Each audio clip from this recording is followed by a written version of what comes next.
ସମସ୍ତଙ୍କୁ ମୋର ନମସ୍କାର ୱେଲକମ୍ କରୁଛି ମୋର ଏକ ନୂଆ ବ୍ଲଗ୍କୁ। ଚାଲନ୍ତୁ ଆଜି ଦହିରେ ଲସି ବନାଇବା। ଲସି ପାଇଁ କ'ଣ କ'ଣ ଦରକାର ମୁଁ କହୁଛି। ଦହି, ଚିନି, ବୋର୍ଣ୍ଣଭିଟା, ନଡ଼ିଆ ଆଉ ଗୋଟେ ଚକୋଲେଟ୍ ସିରପ୍। ଯଦି ଅଛି ଯଦି ପକାଇବେ, ନହେଲେ କିଛି କଥା ନାହିଁ।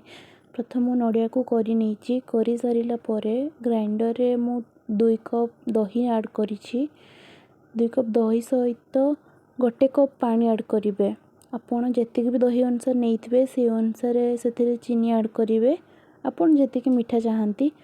ତାପରେ ତାକୁ ଭଲ ଭାବରେ ଗ୍ରାଇଣ୍ଡିଙ୍ଗ କରିଦେବା।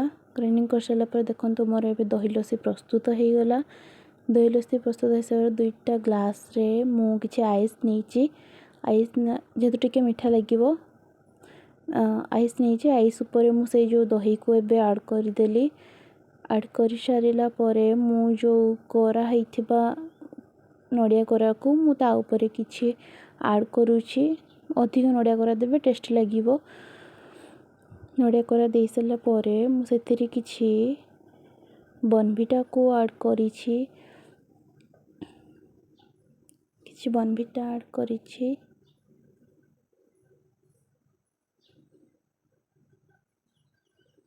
ତାପରେ ମୋ ପାଖରେ କିଛି ଥିଲା କାଜୁ, କିସମିସ୍। ଫାର୍ଷ୍ଟ କାଜୁ ପକାଇ ନେଇଛି। କାଜୁ ପକାଇ ସାରିଲା ପରେ ମୁଁ ସେଥିରେ କିଛି କିସମିସ୍ ଆଡ଼୍ କରିଛି।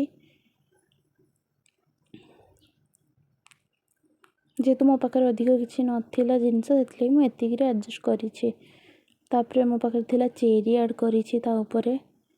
ଚେରି ପକାଇ ସାରିଲା ପରେ ମୋ ପାଖରେ ଥିଲା ଯେଉଁ ଚକୋଲେଟ୍ ସିରପ୍ଟି, ସେଇ ଚକୋଲେଟ୍ ସିରପ୍ଟିକୁ ଏବେ ମୁଁ ପକାଇ ନେଇଛି। ଯଦି ଆପଣଙ୍କ ପାଖରେ ଚକୋଲେଟ୍ ସିରପ୍ ନାହିଁ ତ କିଛି କଥା ନାହିଁ, ଆପଣ ଏତିକିରେ ମଧ୍ୟ ଟେଷ୍ଟ ଲାଗିବ। ଯେହେତୁ ମୋ ପାଖରେ ଥିଲା ତ ମୁଁ ସେଇଟା ଆଡ଼୍ କରିଛି। ଓକେ, ରହୁଛି, ନମସ୍କାର।